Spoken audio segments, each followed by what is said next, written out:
우리 위인전을 들여다보면 거기가 엄숙하고 근엄하고 비장하고 진지한 분들 투성입니다. 위인들이 실실거리고 농담 따먹기 하고 객적은 소리로 사람들을 웃기는 풍경은 거의 본 적이 없는 것 같죠. 한국인들의 유머 감각이 떨어지는 탓일까요? 꼭 그렇지는 않을 겁니다. 그런데 왜 그럴까요? 그건 어느 정도 지위에 올라선 이가 그렇게 싫은 소리 할라치면 대본에 채통 생각하세요. 충고가 날아오고 아랫사람이 아니라 윗분이 앞장서서 사람들을 웃기면 그 양반 점잖지 못하다는 평을 듣는 기이한 문화 탓이 아닐까 혼자 생각해봅니다. 그런데 하도 나이답지 않게 젊은이들과 허물없이 어울려서 주위에서 채통 좀 지키시라고 권하자 아니 그럼 내가 청년이 돼야지 애들더러 노인대라고 하랴. 지원술에 뭉친 사람이 하나 있었습니다. 바로 월남 이상제 선생입니다. 이상제는 1850년생입니다. 그러니까 병자수호 조약으로 나라의 문이 열릴 때 이미 27살이었고 그 후 격동의 구한말의 풍상을 온몸으로 받아낸 사람이었습니다. 그는 미국에 주재하는 조선 외교관으로서 상투 틀고 사모관대 차림으로 태평양을 건너갔습니다. 이 희한한 외양을 신기해한 미국 악동들이 돌을 던지는 등 심하게 장난을 쳤습니다. 이에 호위 경찰관이 한 명의 덜미를 잡아 유치장에 넣었는데 다음날 뜻밖에도 사모관대 차림의 이상제가 나타나 말합니다. 애들이 장난친 거 가지고 이러는 거 조선 공사관 뜻이 아닙니다. 그렇다고 마냥 호인도 아니었습니다. 미국이란 나라에 대해 과하다 싶을 정도의 호감을 지니고 있던 고종이 미국이 우리나라에 대해 어찌 생각하던가를 물었을 때 이상제는 이렇게 대답하여 고종의 심기를 뒤틀어 놓습니다. 전하께서 선정을 베푸시면 호의를 가질 것 같사온데 그렇지 않으시면 있는 호의도 거둘 것 같았사옵니다. 아마도 고종은 평생 이런 식의 너 하기 나름이야 식의 표현은 처음 들어봤을 겁니다. 또 고종의 면전에서 고종에게 올라온 온갖 청탁 소리 등을 상감 계신 방이 왜 이리 추우냐 일갈하며 몽땅 화롯불에 던져넣었다는 얘기도 있습니다. 고종이 선선히 용서했다고 하는데 진짜로 그랬을 것 같지는 않습니다.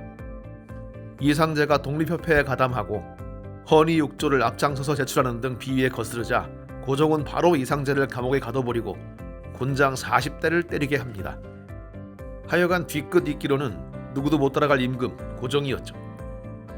을사늑약 이후 민영환이 자결하고 자신의 선배였던 박정양도 분을 못 이겨 세상을 떠나자 이상제도 자결로 생을 마감할 생각을 합니다.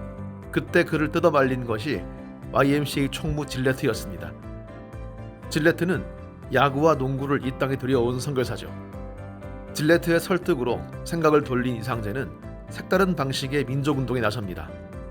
YMCA를 오래 이끌었던 우리 전택 부선생에 따르면 구국운동의 주체로 청년학생을, 방법으로는 국제적 종교사회운동을, 사상적으로는 기독교적 보편주의와 평화주의를 택했다는 겁니다. 어딜 가나 그는 허물없는 농담과 거침없는 유머로 좌중을 휘어잡았습니다. 일본군 사령관이 감기로 고생한다고 하자 그놈의 감기는 대포로 쏘아잡지 못하나? 하고 쏘아붙여 머쓱하게 만든 것은 그의 일화 축에도 들지 못합니다. 강연장에 순사가 그득 들어와 있는 것을 보고는 때 아닌 개나리꽃이 활짝 피었군 이러며 뭉쳐서 좌중을 발딱 뒤집기도 했습니다. 순사를 뒤에서는 개라고 욕했지만 앞에서는 나리 했으니 그를 비꼰 것이었죠. 이완용, 송병준 등을 만나서는 대감들은 나라 망하게하는데 선수들이니 일본으로 이사들 가시오 쏘아붙여 그들의 얼굴을 흑빛으로 만든 적도 있었습니다. 수주 변영로도 어릴 적 이상제에게 봉변을 당한 적이 있습니다. 이 영민한 소년에게 이상제는 그 아버지 이름을 부르며 놀렸습니다. 변정상씨, 변정상씨. 단단히 화가 난 변영로는 이 노인에게 버럭 소리를 지릅니다. 노망나신 겁니까? 그러자 이상제는 이렇게 능글능글 대답하죠. 그럼 네가 변정상의 씨지 다른 놈의 씨냐? 그리고는 껄껄 웃어버리니 변영로도 씩씩거리면서 입을 다물 수밖에 없었습니다. 이상제는 3.1운동의 민족 대표로 서명하는 것을 거부했습니다. 폭동이 날 수도 있다면서 서명을 사양하는 이상제에게 한용우는 평생 절교를 선언했거니와 이상제가 죽었을 때 그 장례의 위원이 되는 것조차 사절했다고 합니다. 이런 예로 그의 인생은 평생 소나기를 피하며 살아온 인생이라는 평이 있기도 합니다. 즉 비타협적인 독립투쟁을 벌이기보다는 체제 안에서 청년들의 기계를 살려주면서 그들에 대한 교육에 힘썼다고나 할까요?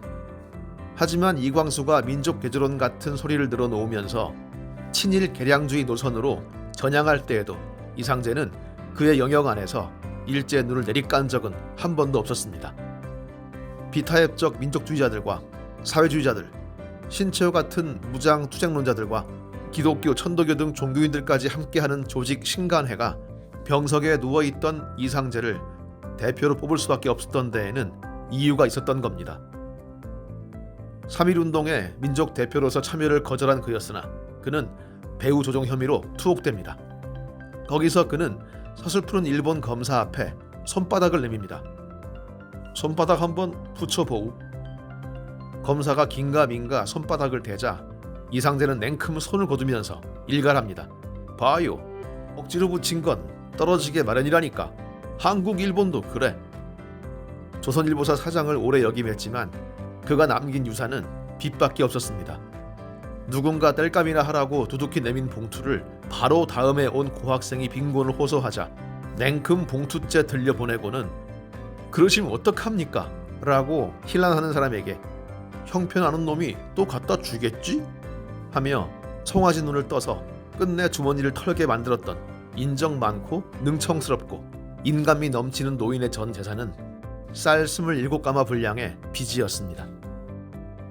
일제 식민치하라는 특수한 상황에서 고국을 떠나 수십 년 만리 타향을 떠돌며 독립운동에 헌신했던 분들에 대한 경의는 아무리 표해도 지나침이 없을 겁니다.